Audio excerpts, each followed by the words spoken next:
Muy buenos días a todos. Para mí es un auténtico honor el poder estar en una universidad y se me permita la posibilidad de contar mi experiencia personal como ser humano alrededor de una serie de vicisitudes que me han ido ocurriendo a lo largo del tiempo. Yo recuerdo que la primera vez que yo vi un muerto tenía 14 años y recuerdo que estaba en la cama a punto de dormirme y de pronto oigo que entra mi padre en casa y le dice a mi madre, dice, viste a Juan Ignacio, que ya es un hombrecito y me va a acompañar a un velatorio. Bueno, a partir de ese momento, el tener un contacto con la muerte, que cada vez está más olvidada en la sociedad en la que vivimos, una sociedad que esconde la existencia de la muerte, porque le interesa hacernos creer a todos que somos inmortales y que cuanto más acumulemos, más nos vamos a llevar después. Al final, todos nos vamos a dar cuenta que realmente las cosas no son ni mucho menos así. Desde ese momento la muerte formaba parte de mi vida como una cosa más o menos natural. Posteriormente, tras mi entrada en el semanario de sucesos del caso, donde lógicamente lo que se trataba era precisamente de la muerte y de las personas que cometían los actos para conseguirla, de alguna manera te familiarizas tan absolutamente con ello que las bromas macabras, entre comillas, que se oían en la redacción del caso, a cualquiera le podrían poner los pelos de punta, pero con la naturalidad con la que se trata el mundo del suceso. Lo que pasa es que hubo un momento, y además la fecha fue en enero de 1989, cuando yo por primera vez veo el cadáver de una niña. Y no veo el cadáver de una niña porque lo único que veo es un trozo de pierna con un pie que ha aparecido abandonado curiosamente en la calle Alcácer de Valencia el día 27 de enero de 1989, la misma fecha, 27 de enero, en la que posteriormente aparecerían los cadáveres de Miriam, Toño y Desiré, simplemente circunstancias casuales. Y como no se sabía a quién podía pertenecer ese pie que había aparecido en mitad de la calle, pero que sin ningún género de duda era de una mujer de menos de 15 años, se autorizó a Televisión Española y a los distintos medios de comunicación para que acudiera al Instituto Anatómico Forense a fin de fotografiar ese pie para difundirlo en los medios de comunicación, para ver si alguien de alguna manera reconocía a quién podía pertenecer ese pie. La respuesta se iba a encontrar muy pocos meses después, el 27 de mayo, cuando en la carretera de Godelleta a Turis, en la provincia de Valencia, en el interior de una tubería de conducción de agua, se encuentra el cadáver de una niña de 15 años a la que le falta el pie con la pierna, a la que le ha sido amputada también la mano derecha,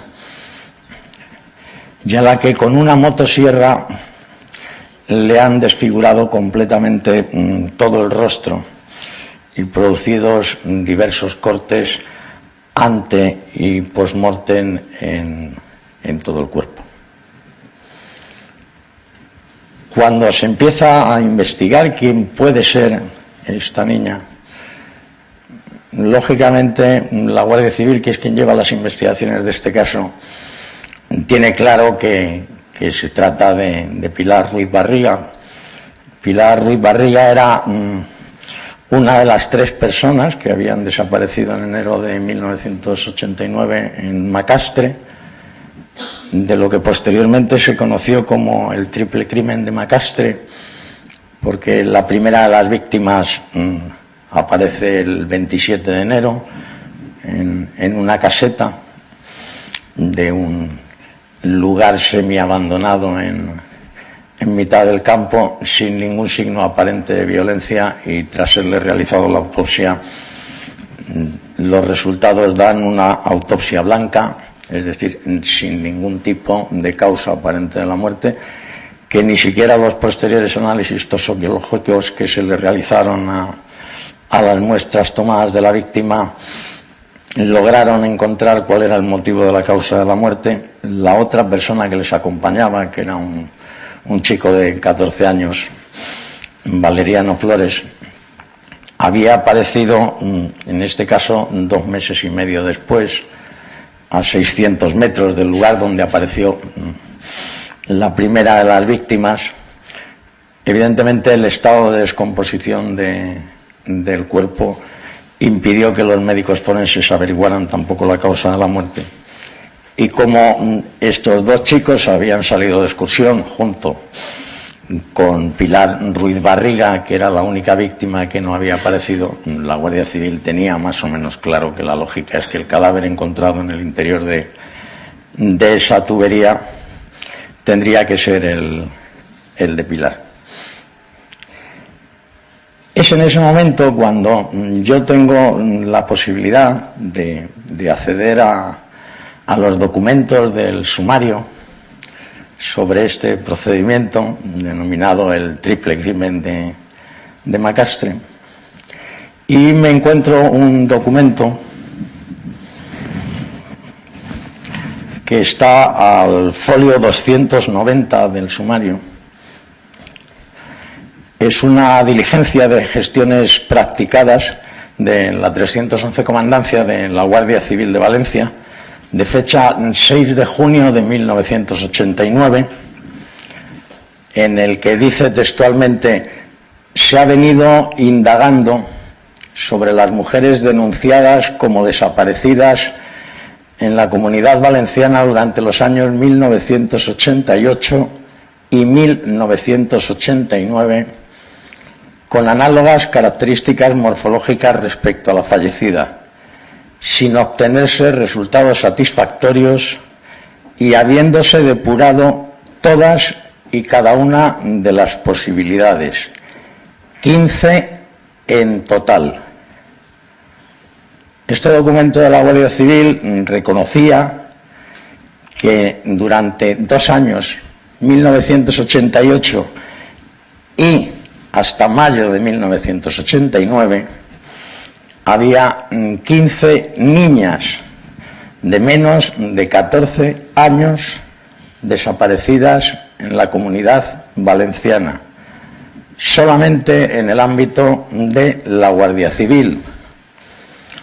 Cuando yo luego tuve la posibilidad de acceder a determinadas personas de Policía Nacional para intentar saber cuál era el número de desapariciones que había en su demarcación, las de Policía Nacional, que como sabemos son las grandes ciudades, llegamos a una cifra de 33 menores de 15 años desaparecidas en 1 año y medio en la Comunidad Valenciana.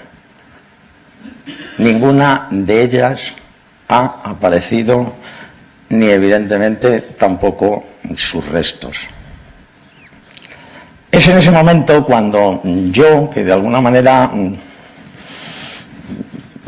intentaba dentro del mundo del periodismo hacer algo, aportar algo, poder llegar a intentar, bueno, no sé, poner mi grano de arena, empiezo de alguna manera a indagar en saber cómo es posible que puedan estar desapareciendo en el año 1988 y 89, pues una media entre 1 y 2 menores en la Comunidad Valenciana, y que no pase absolutamente nada.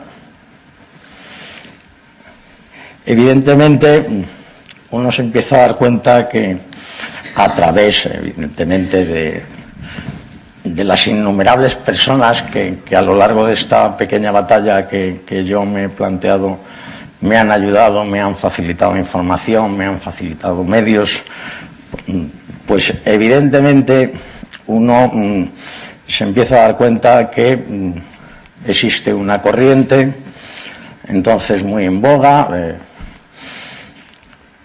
que determinados médicos psiquiatras británicos estaban practicando, que se exporta a España, donde se captan determinados grupos de personas de cierto poder para poderles chantajear utilizando menores en orgías que terminaban en actos de sadismo a cada cual más cruel y más brutal.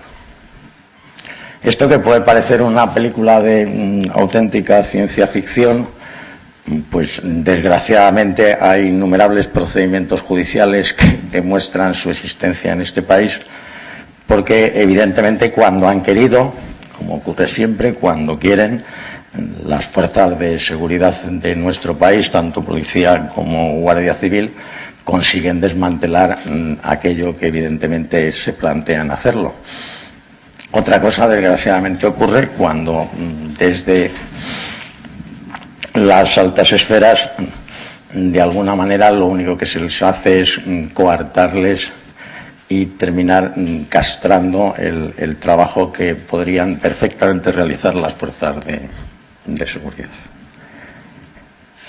Os cuento todo esto simplemente porque ese triple crimen de Macastre y ese pie fue también la primera vez que yo me senté al lado de una madre, en este caso de la madre de Pilar Ruiz, de doña Magdalena, y me preguntó por primera vez: Juan Ignacio, cuéntame qué es lo que le han hecho de verdad a mi hija.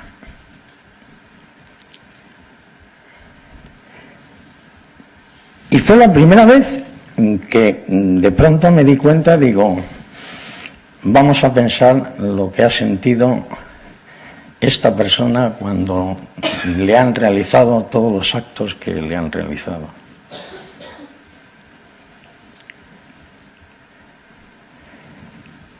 Y es que es inimaginable. Es inimaginable.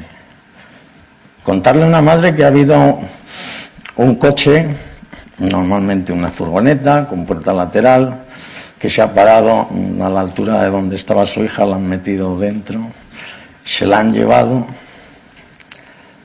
y ha sido sometida a una serie de abusos que ni en la peor película de terror uno se puede imaginar.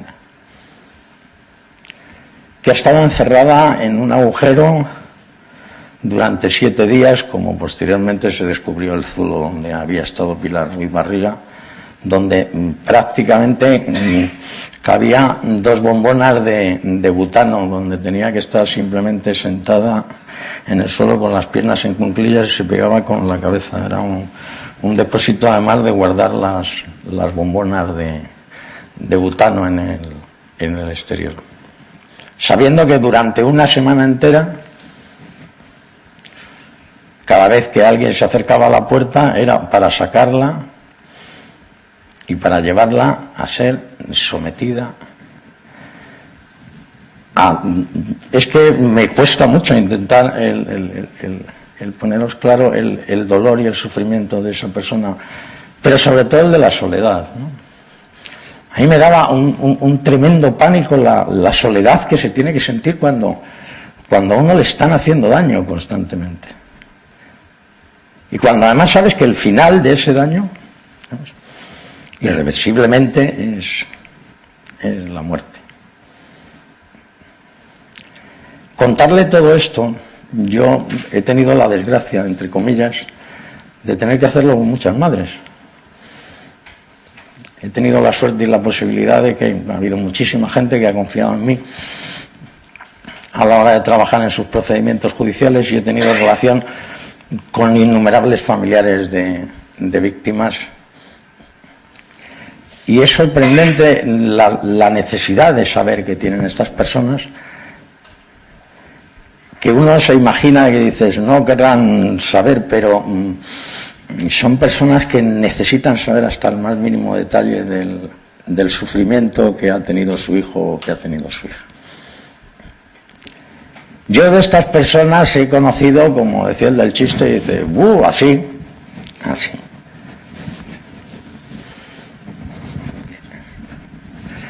¿Qué respuesta hemos dado la sociedad ante ese tipo de temas? Ninguna. Absolutamente ninguna. Es decir, se han estado utilizando durante años y se continúan utilizando durante años los cadáveres única y exclusivamente para subir audiencias en los medios de comunicación.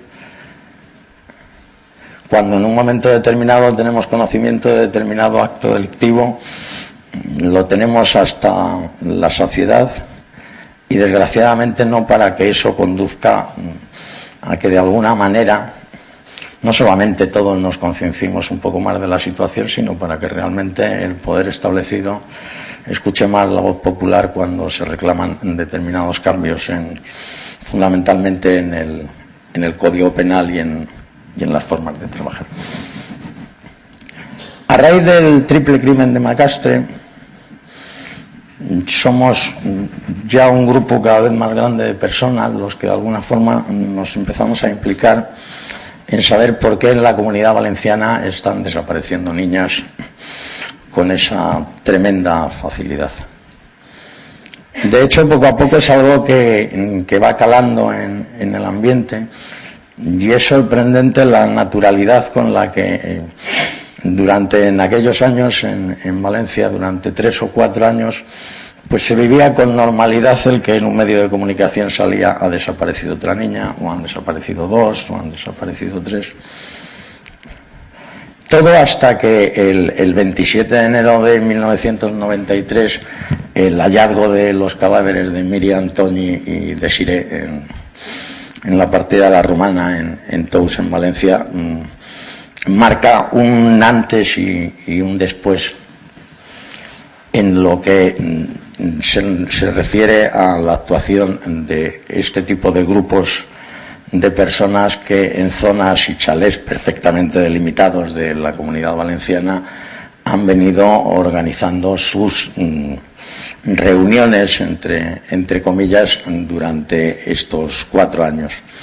A raíz del auténtico escándalo mediático que supone el triple crimen de Alcácer, y sobre todo el cambio de actitud un poco social hacia el problema, parece que por primera vez este país entero se conciencia de golpe de que 3 niñas, pues por el mero hecho evidentemente de ser de unas familias estables y perfectamente estructuradas, era mucho más comprensible para la sociedad española que el triple crimen de Macastre, donde estamos hablando de 3 víctimas de las mismas edades, 14 y 15 años, pero que sin embargo todos eran hijos de familias desestructuradas. Valeriano era una persona que estaba en el reformatorio más tiempo que fuera, y eso parecía que el hecho de que esos 3 niños murieran y fallecieran y fueran víctimas además de las torturas, sobre todo que a Pilar Ruiz Barriga le provocaron, a la sociedad española le trajo completamente sin cuidado.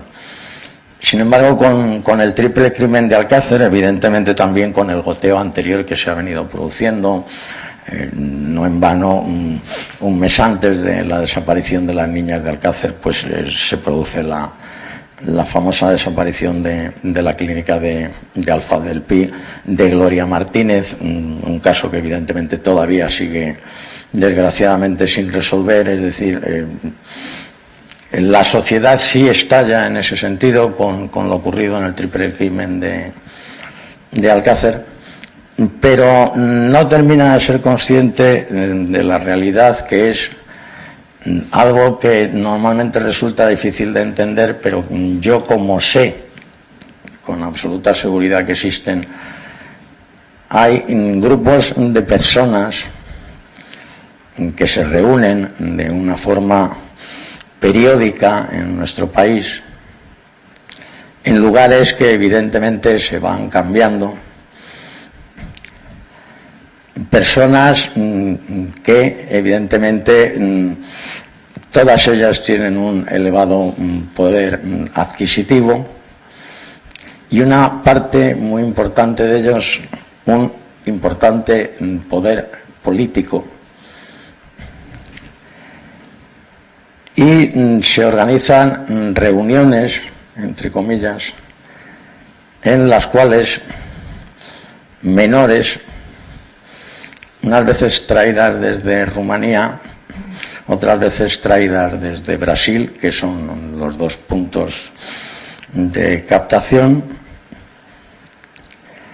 son violadas, torturadas y asesinadas. Yo, desde el momento en que descubro, merced lógicamente a las informaciones facilitadas por numerosos miembros de fuerzas de seguridad, tanto de policía como de la Guardia Civil, impotentes ante lo que realmente estaba sucediendo, pero que nos facilitaron una información de gran trascendencia, con la ayuda de personas inestimables, como ayer comentaba con María Jesús, la ayuda de Isabel Álvarez de Toledo, de la duquesa de Medina Sidonia, una persona absolutamente comprometida con este tema, a la cual yo debo mi eterno agradecimiento en todos los aspectos, y ojalá hubieran existido muchas personas como ella dispuestas a luchar porque todo esto pudiera salir a la luz. Yo consigo de alguna manera empezar una cadena de entrevistas en el Ministerio del Interior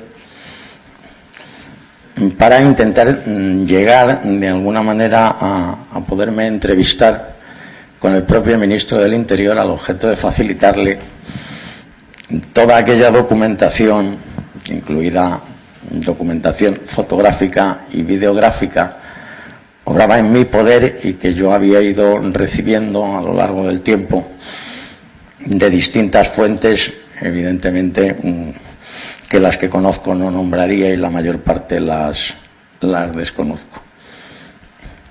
Efectivamente, este hecho se produce el 14 de diciembre de 1997, donde el entonces ministro de Interior y también de Justicia, el señor Mayor Oreja, me recibe, es un hecho público, está puesto en los periódicos, y donde yo, le facilito la información que yo tengo, y él se compromete a que vamos a llegar en todo este tema hasta las últimas consecuencias. Se nombra una mesa en el ministerio con uno de los asesores del ministro, que era la persona que de alguna manera nos iba a facilitar las entrevistas con las personas que nosotros consideráramos oportunas para conocer desde el punto de vista, evidentemente, únicamente de las fuerzas de seguridad, no en el ámbito de la justicia, conocer cómo iban estas investigaciones y de qué forma se iba a poner fin a determinados temas. Las diferentes entrevistas que yo sostengo con distintos mandos policiales y de la Guardia Civil no llegan nunca a buen puerto, pero finalmente, cuando ya nos queda el último eslabón, la última persona a la que se puede recurrir dentro del ministerio, en este caso era el general jefe de investigación de la Guardia Civil, el general Muñoz, es decir, el más alto mando de la Guardia Civil en labores investigativas, el cual nos recibe, a mí y a un grupo de personas en la Dirección General de la Guardia Civil.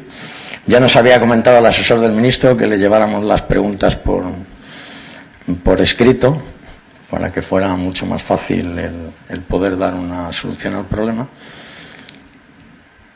Y en el transcurso de una reunión que fue de lo más agradable y en el cual le facilitamos un escrito con 27 preguntas sobre 27 temas que estaban sin investigar y cuáles eran los resultados de esas investigaciones, el general Muñoz a mí me dijo: yo le doy a usted mi palabra de general de que en el plazo de 7 días va a tener usted una contestación por escrito a todas las preguntas que me ha hecho.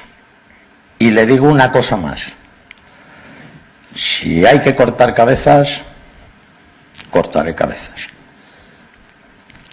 Yo creo que es de los días que yo he salido más feliz de cualquier sitio en mi vida. Es decir, yo tenía la idea de que había encontrado una persona que estaba dispuesta a poner todos los medios para que desgraciadamente este tipo de situaciones no continuaran produciéndose. Pero pasaron 7 días, 8 días, 9 días, 10 días, 2 semanas, y entonces llamé. Dijo el general Muñoz: acabo de llegar de Inglaterra, que he estado en un simposium, usted no se preocupe que en esta semana yo le mando la respuesta. Pasó esa semana, pasó otra semana, y desde entonces, y estamos hablando de 1997, nunca más me han vuelto a coger el teléfono ni en el Ministerio del Interior ni en la Dirección General de la Guardia Civil. Lo que se han hecho entre medias es sentarme 36 veces en el banquillo de los acusados, defenestrarme de todos los medios de comunicación social y olvidarme de volver a ejercer la profesión que a mí me gustaba, que era la de periodista, porque yo he sido siempre cotilla más que otra cosa. A mí lo que me gustaba era ir a los sitios, enterarme de todo y luego ir y largarlo. Lo que ocurre es que cuando te das cuenta que simplemente por haber salvado la vida a una niña o a un niño, y yo sé que en mi caso, y no es que yo me eche flores porque lo sé, lo he conseguido, dices, yo no es que ya haya dado sentido a mi vida, ¿sabes? He dado sentido a mi vida y a muchas más. Lo que pasa es que me duele muchísimo que el 99% de la gente todas estas cosas le den igual.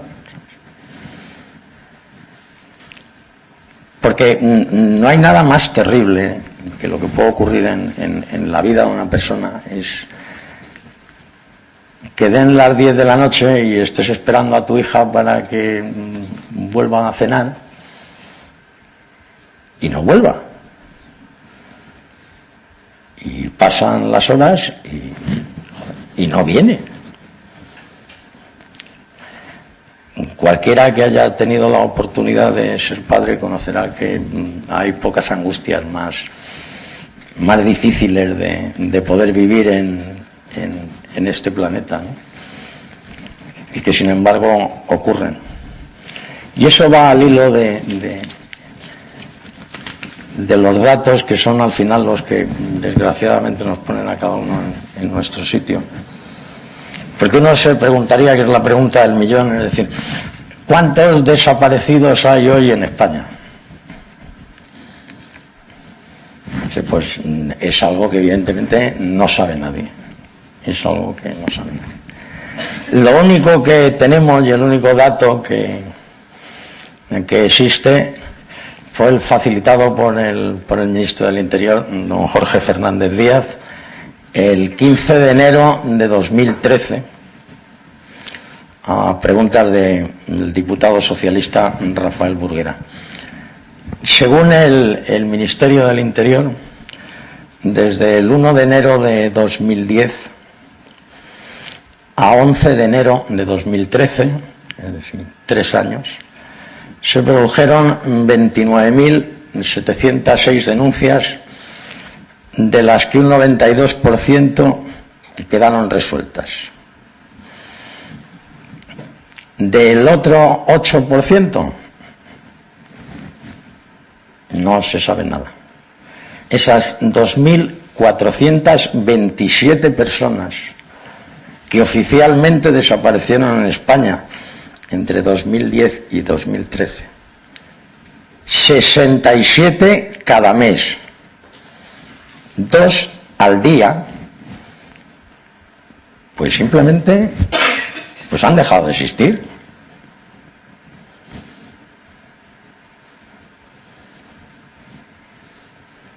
Si a eso añadimos que del 92% que dice el Ministerio que han resuelto, no sabemos cuántas víctimas han sido halladas vivas, cuántas muertas y cuántas halladas gracias al trabajo de los miembros y fuerzas de seguridad del Estado o a ciudadanos implicados o a pura casualidad, pues nos damos cuenta que realmente es algo que no parece preocupar. Desaparecer en este país es algo que da exactamente igual. Yo que he tenido y tengo el placer de colaborar con varias asociaciones de desaparecidos, de personas que lo único que hacen durante toda su puñetera vida es continuar buscando a su hijo, o como el padre de Cristina Bergua dándose paseos por el vertedero de Barcelona todavía buscando, porque sabe que está ahí. No son cifras.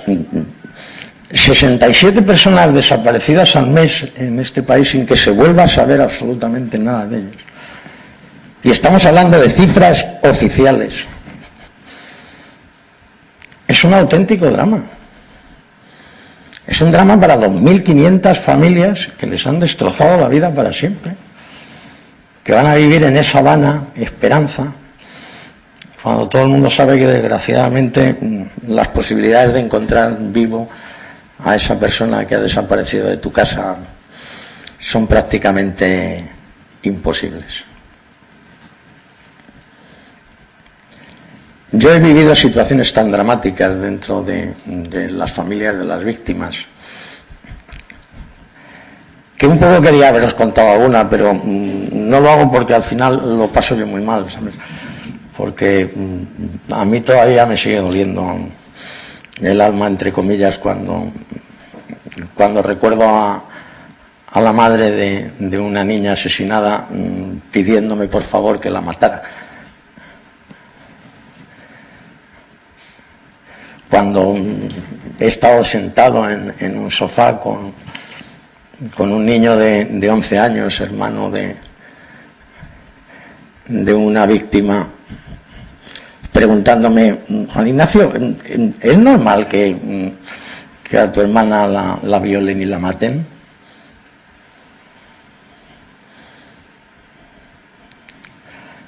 Cuando has tenido la oportunidad de que te llaman para una boda, para un bautizo, porque mantienes cierta relación de amistad con todas estas familias y tienes que terminar de decirles, digo, no voy, si es que no hay celebraciones.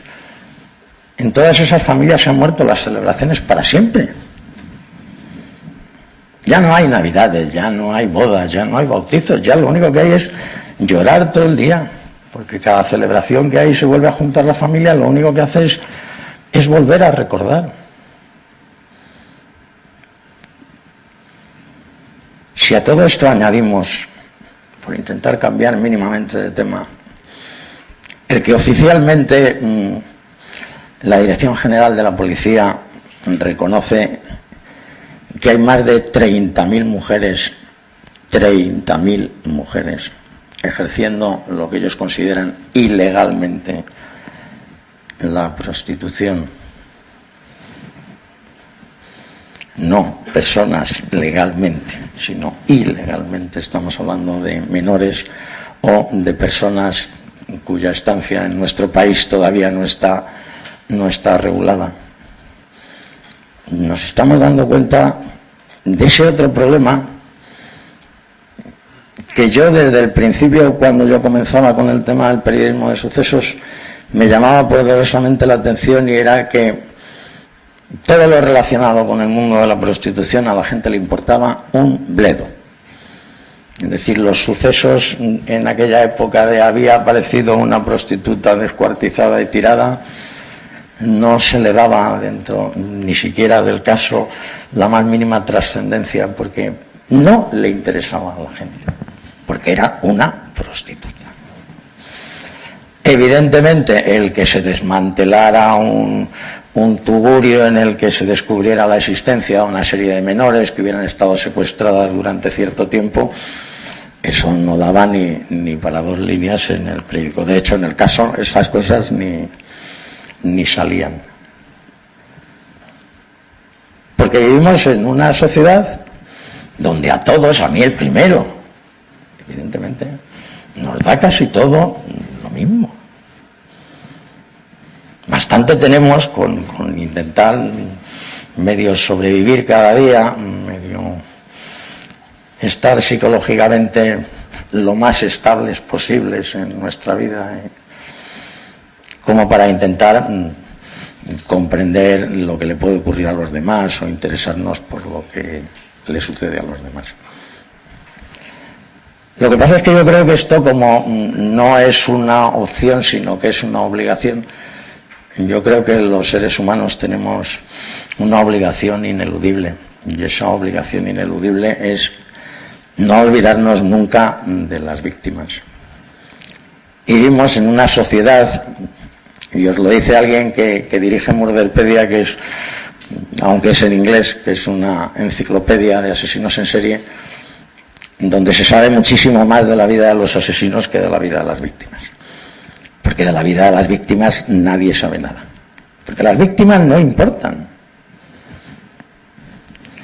Entonces, una sociedad tan absolutamente desnaturalizada como la nuestra, donde las víctimas dan exactamente igual. Entonces, no sé quién va a importar. Una sociedad que ha permanecido y permanece impertérrita, soportando cómo desaparecen familiares suyos y tiene que reunirse en una asociación para ir a buscarlos. Porque nadie está buscando a estos desaparecidos. No se buscan. Se buscan las que denominan desapariciones de riesgo. Pero el resto son personas que se evaporan. Y yo de verdad me revelo, soy muy como María Jesús, me encanta. Tengo todavía las ganas de protestar y de rebelarme ante este tipo de situación que se está produciendo. Es absolutamente impensable que en el año 2015 no nos importe que haya mujeres secuestradas en nuestro país y obligadas a ejercer la prostitución.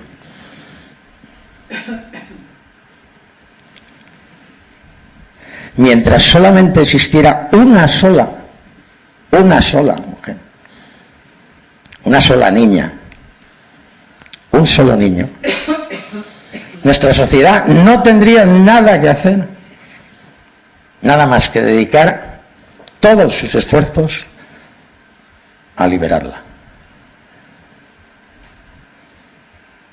Si eso no lo hacemos,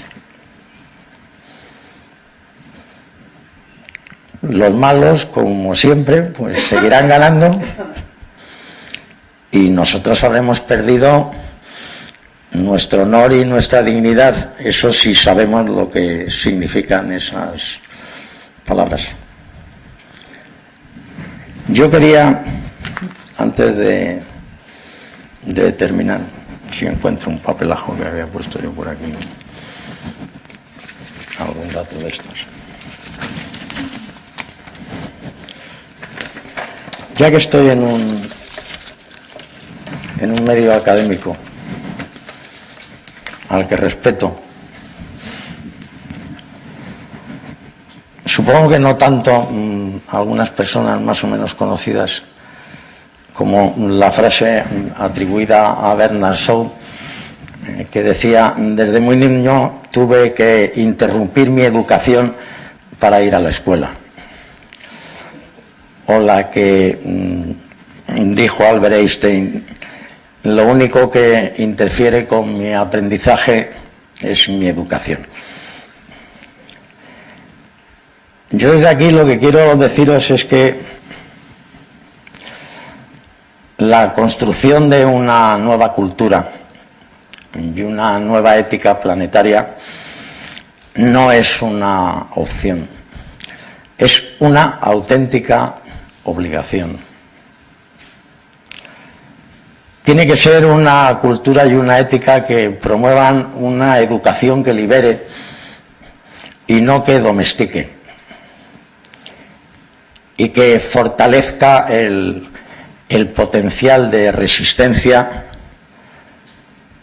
frente a estos sistemas dominantes que continúan impidiendo que muchas personas tengan una vida digna.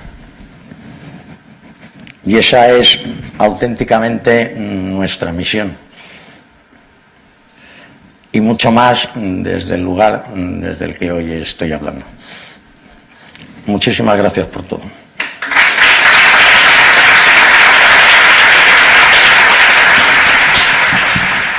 Aquí hay 90 inscritos, por lo cual hay 90 personas cercanas a la sociedad, cercanas al ámbito académico, cercanas al ámbito profesional, personas de calle a las que estos temas les interesan. Yo creo que, pues, gracias a personas como Juan Ignacio, pues damos pequeños pasos. Aunque él sabrá el sufrimiento o lo que le ha dicho, es decir, si solo nos ha hecho una pequeña avanzadilla y creo que la mayoría hemos estado a punto de no poder casi soportarlo, pues el que él la habrá llevado. Pero agradecer, porque con personas como él creo que son los que hacen que en la sociedad intentemos cambiar. Y sobre todo, yo he oído una frase que me ha encantado y es un poco la que se me ha quedado: la soledad de las víctimas, la soledad de las familias. Hagamos algo, porque eso no es así. Y ahora ya pues os paso el turno de preguntas.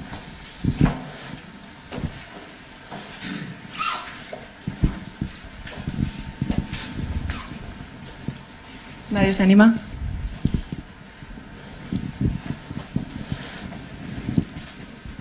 Muchas gracias. Perdona, ¿te podrías presentar y decir quién eres?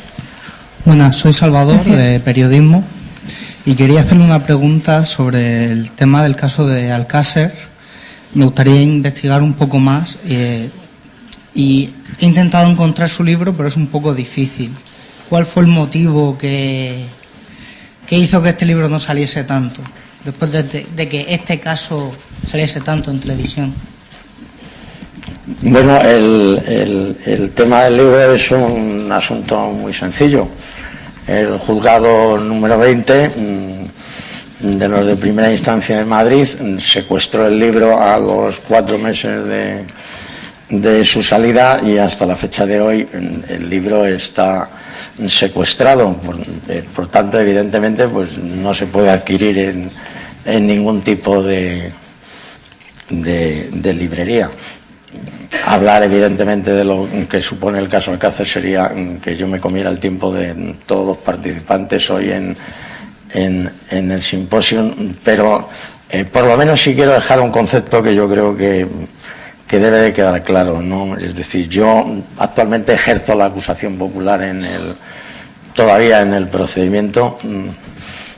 Si algo demuestra el sumario Alcácer y todo el procedimiento Alcácer, es que, salvo Miguel Ricard y Antonio Anglés, cualquiera pudo haber matado a las niñas.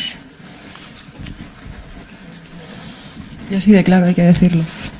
Eso sin ningún género de duda. Es algo que no tiene discusión posible.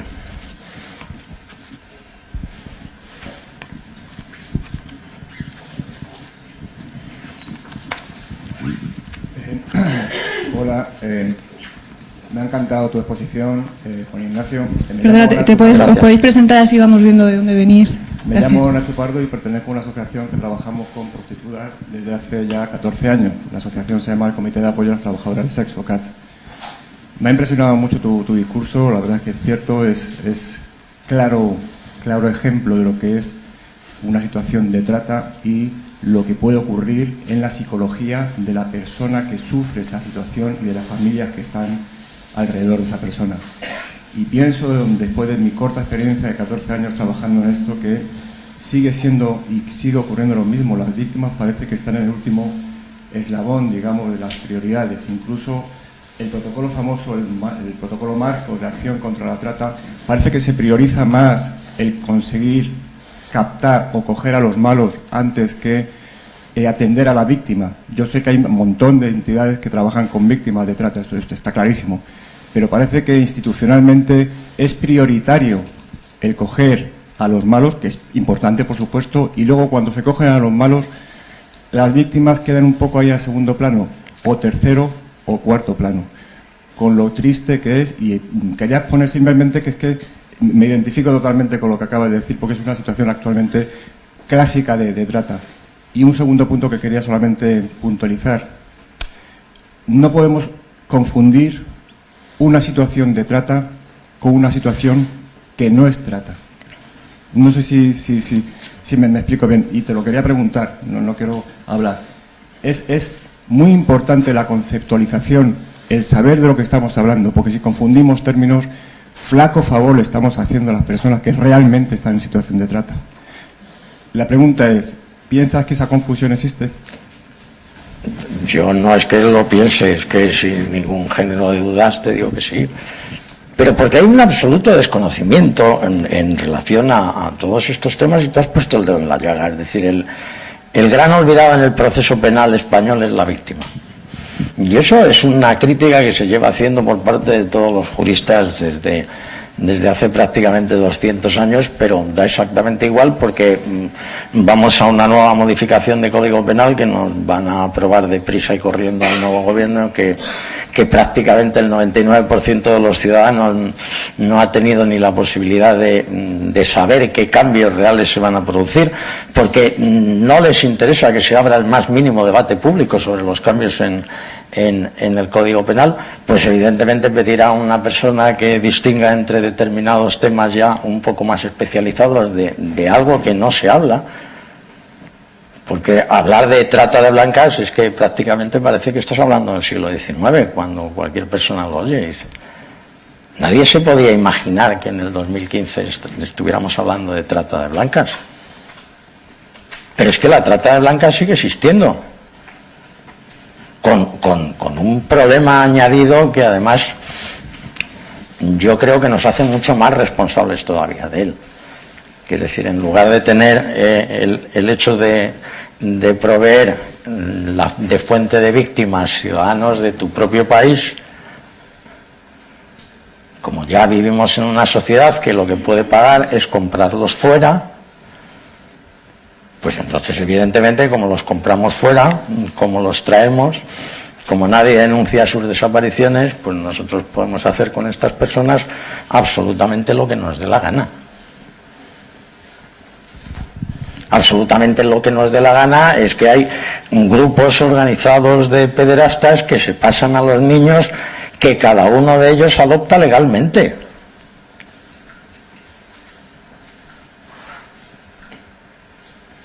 Porque hay grupos de pederastas que son propietarios de agencias de adopción, que es la mejor manera de proveerse de ese material. Evidentemente estamos hablando de una serie de prácticas que, como decía María Jesús, no es que sean de las más aberrantes, es que es lo más aberrante que se puede hacer en el mundo. No hay nada más aberrante en el mundo que secuestrar a una persona, mantenerla en unas condiciones inhumanas, someterla a todo tipo de vejaciones, a todo tipo de torturas. He visto cadáveres que les han arrancado las orejas, la nariz, los labios, la lengua, en vivo.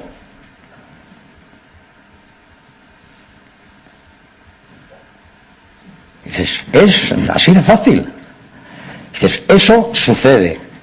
No creo que pueda pasar nada más grave en el mundo. ¿Por qué no hay los medios suficientes como para que de alguna manera no se vaya a erradicar de forma absoluta? Porque comprendo que ese tipo de cosas son muy difíciles, pero para que sucedan en casos mucho más esporádicos de los que sucede. Yo sé que aquí sí hay policías o miembros de la Guardia Civil, todos saben en qué prostíbulos hay menores. Y hoy en día, hoy, en España, así dándote una vuelta, puedes tener como mínimo a 1.500 menores secuestradas, obligándolas a ejercer la prostitución, y si tienen la desgracia de caer en gracia de alguna de las personas que provee de víctimas a este tipo de grupos, donde el placer sádico es el imperante, y eso sucede ahora aquí en este país y nos da igual. Dice, que están secuestradas. Y eso lo saben los miembros de las fuerzas de seguridad del Estado, porque conocen perfectamente todos los prostíbulos que hay en España y saben en cuáles hay menores y en cuáles no hay menores y en cuáles suceden estas cosas. Y dices, de vez en cuando hacemos una redada, liberamos a unas cuantas, sale una cosa en un medio de comunicación, dices, pero ¿cómo que de vez en cuando? Pero si tuviéramos el más mínimo grado de dignidad, ¿sabes? Es para coger a todas las fuerzas de seguridad del Estado y a todos los militares, si hace falta, y levantar uno por uno todos los prostíbulos de España esta misma tarde y sacar a todas las niñas secuestradas. Pero eso no se hace, y ahí están. Y si eres una persona concienciada en el tema, pues lo único que puedes hacer es intentar explicarle a las personas de tu entorno, acercarles un poco a la realidad, y la mitad no se enteran de nada, no quieren enterarse, te dan respuestas que te entrarían ganas de pegarles y agredirles físicamente, por esa justificación machista que tiene la prostitución en este país. Y entonces muchas veces yo me siento como si estuviera atravesando un desierto y clamando y diciendo, pero oiga, que hay niñas secuestradas ahí al lado, por favor, libérenlas. Ya veremos. Recordar simplemente, a colación de lo que está diciendo Juan Ignacio, hace pocos meses en Murcia lo que sucedió, cómo se pudo captar los mensajes vía email o WhatsApp de clientes murcianos que pedían exclusivamente menores. Quiero menores. En Murcia. Algo tendremos que hacer, ¿no? ¿Alguna otra pregunta? ¿Una más?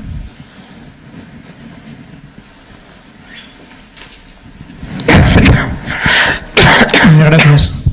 Me llamo Francisco, soy abogado y, en primer lugar, antes de hacerle la pregunta, quería hacerle un breve comentario, si se me permite.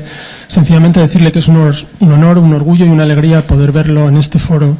Para muchas generaciones el tema de Alcácer yo creo que fue el descubrimiento del horror, es nuestro JFK, el descubrimiento de una incertidumbre muy inquietante en torno al mundo que nos rodea, y por lo tanto le agradecemos mucho la labor que ha realizado durante todos estos años y, en fin, eso, que es una alegría verlo, sobre todo porque con todo lo que ha llovido en los últimos 20 años en cuanto a responsables públicos, todo lo que hemos descubierto, todo lo que hemos sabido, creemos que no ha habido un personaje público que haya recibido un castigo como el que ha recibido usted.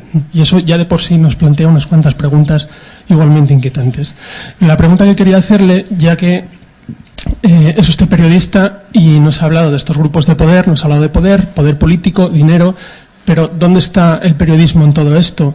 Quiere decir, uno tiene la sensación de que si quisiesen resucitar un tema, el propio de Alcácer, por ejemplo, mañana, y saliese incluso en 4 programas concretos, como podría hasta nombrar, de radio o de televisión, se reabriría el caso inmediatamente. Por ejemplo, Ricard, ¿dónde está Ricard? ¿Por qué nadie le ha podido entrevistar finalmente? ¿Por qué ese pacto de silencio, etcétera? ¿Qué ocurre con el periodismo? ¿Ha sido siempre así? ¿Es ahora más que nunca? No ha sido nunca así. Yo, que he sido una persona que he empezado a trabajar en el mundo del periodismo cuando todavía vivía el general Franco, no he vivido una situación de censura tan absoluta como la que existe ahora, nunca, jamás en este país. El periodismo en España está absolutamente secuestrado.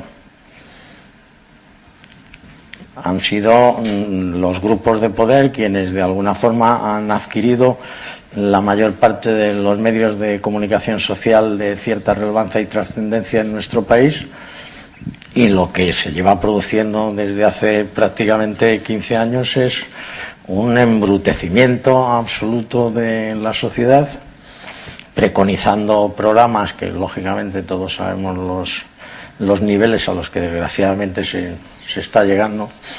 Yo recuerdo las críticas que nos hacían a nosotros cuando estábamos en el Mississippi, diciendo que bueno, eso era el culmen de la ordinariez en la historia de la televisión. Y dices, y anda que no hemos tenido que ver cosas. Realmente la gran responsabilidad directa de que todo esto esté pasando es de los periodistas. A mí como periodista se me cae la cara de vergüenza. Pero en primer lugar porque tenemos un problema, que no hay trabajo, no trabaja nadie. Y el que tiene un puesto en un medio de comunicación ya sabe perfectamente de lo que se puede hablar y de lo que no se puede hablar. No hace falta que venga un redactor jefe ni un director a decirte de esto no se toca, si ya lo sabes. Es decir, el grado de implicación de la gente de decir yo voy a querer hacer algo, no hay ninguna manera. Entonces, desgraciadamente, no es este tema el único del que no se habla en este país. Es que no se habla prácticamente de nada. Es decir, aquí las ideas y sobre todo, de alguna forma, tanto la información como la educación se ha olvidado de los medios de comunicación. Se han quedado con el tercer supuesto, ¿no? Yo cuando estudiaba en la facultad decía que la función de los medios de comunicación era informar, educar y entretener. Y dices, lo de informar, lo de educar, desde luego si uno ve los programas de televisión, yo no soy precisamente, con perdón por la palabra, un meapilas, pero los niveles de vulgaridad que han adquirido las televisiones en nuestro país es realmente sorprendente. Y el que no exista prácticamente ningún espacio de opinión, ningún espacio de debate, ningún espacio de tertulia donde de alguna manera la gente se entere realmente de la realidad que ocurre a su lado. Yo creo que una reforma del Código Penal es algo que debe de importar a todos los españoles, que tanto nos quejamos de si se aumentan las penas, no se aumentan, si a determinado delito se castiga más, cómo vamos a castigar a los políticos que ahora mismo nos preocupa tanto que se lo están llevando. Y dices, bueno, pues ese mismo debate que se está produciendo ahora mismo se está sustrayendo a la sociedad. Se sustraen todos los debates realmente sobre los temas importantes en la sociedad. Yo echo mucho de menos los célebres programas como La Clave o de José Luis Balbín, aquellos programas donde de alguna forma, es decir, de lo que se trataba era de que la gente escuchara diversas opiniones y conociera realmente la realidad circundante, la que tenemos a nuestro alrededor, no esa realidad oficial donde nunca pasa absolutamente nada. Porque es sorprendente, es decir, el mundo de los sucesos, por ponerte un ejemplo, y ahí sí soy consciente de cómo se escamotea una realidad, es decir, la memoria de la Fiscalía General del Estado del año pasado da 1.189 víctimas de asesinato en nuestro país. Evidentemente estamos hablando de 3 diarias. ¿Tú te enteras de alguna de esas? Hablamos de un caso en un momento determinado en concreto que de pronto atrae la atención mediática y sobre el que se vuelcan de una forma que, bueno, éticamente a mí no me parece la mejor de hacerlas, y donde no se busca más finalidad que ganar audiencia. Y sería por lo menos un mínimo de intentar concienciar a las personas, ¿no? Pero sí, evidentemente, yo creo que el grado de responsabilidad de los periodistas es mucho más elevado del que nos creemos.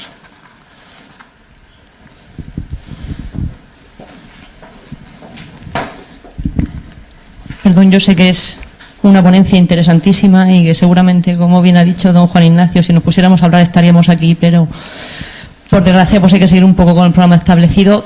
Comentaros que don Juan Ignacio va a acompañarnos durante toda la jornada de hoy, con lo cual si alguien tiene alguna duda más, algún comentario, yo estoy segura que él personalmente estará dispuestísimo a contestarle y a atenderle.